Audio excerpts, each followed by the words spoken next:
Hi, welcome to Words of Torah. My name is Rabbi Johanna Hershenson. This week we study the third portion in the annual Torah reading cycle. It is called Lech Lecha. Lech Lecha are Hebrew words. They comprise the command that God gives to Abraham and through Abraham to Sarah in this week's Torah reading. The command is go forth.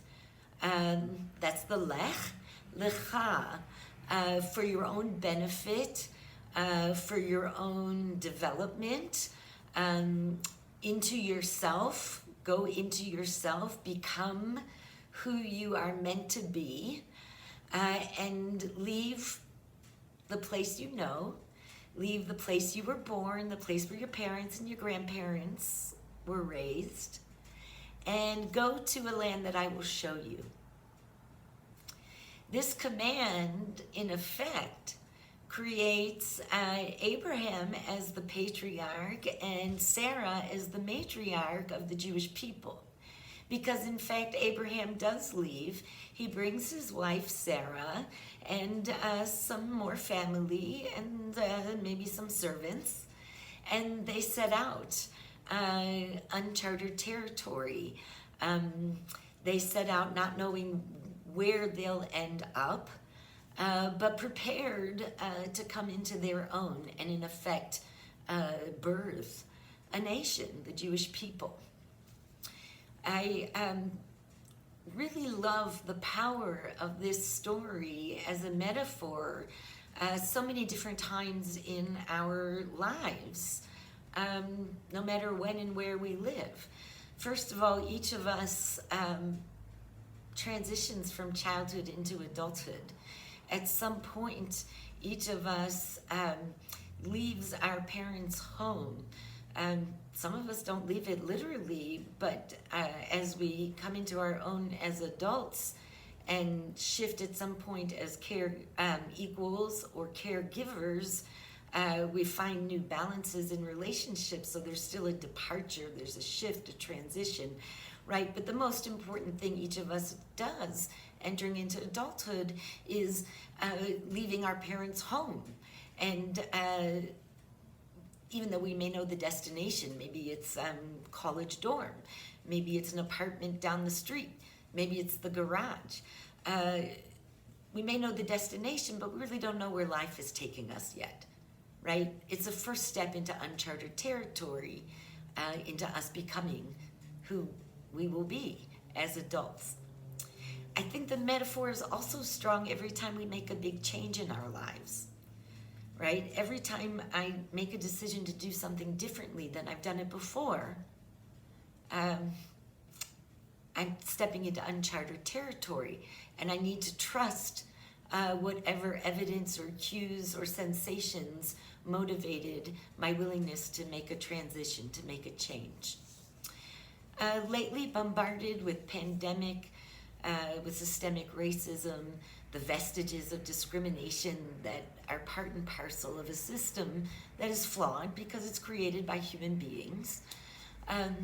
As we entered this last week leading into a presidential election, I notice in myself strong feelings around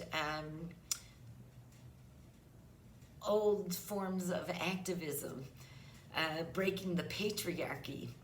And then I find myself laughing at myself because at the same time, when I set out on that journey, uncharted territory, little did I know how silly I would feel reflecting on myself 25, 30 years later.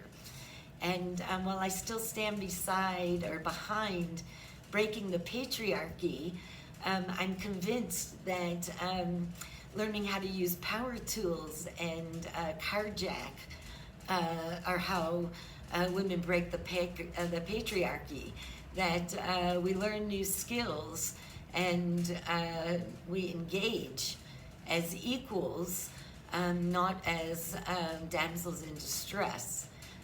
So what am I saying here? I'm saying that part of entering into uncharted territory and becoming our own maybe identifying flaws around us and voting in a manner that we believe will be in the best interest of correcting those flaws. But as I filled out my ballot this year and look forward to dropping off this week at a ballot box myself, I need the ritual of dropping it off myself. I'm thinking about not only the elected officials in whom I trust with my vote, but also I'm thinking about myself. Am I filling my role in this social contract as an active member of society? Am I self-reliant? Am I giving of my gifts to the community at large to support the self-reliance of others and build the kind of trust that results in me being supported when I'm vulnerable or in over my head. As we vote for a new president, as we vote for senators and congressmen, as we vote for state representatives and for referendum that are on our ballot, let's all also think about the uncharted territory we're willing to trek on our own, and how do we prepare ourselves and engage. I wish you a wonderful week, good reflective moments and solid productive moments. See you next week.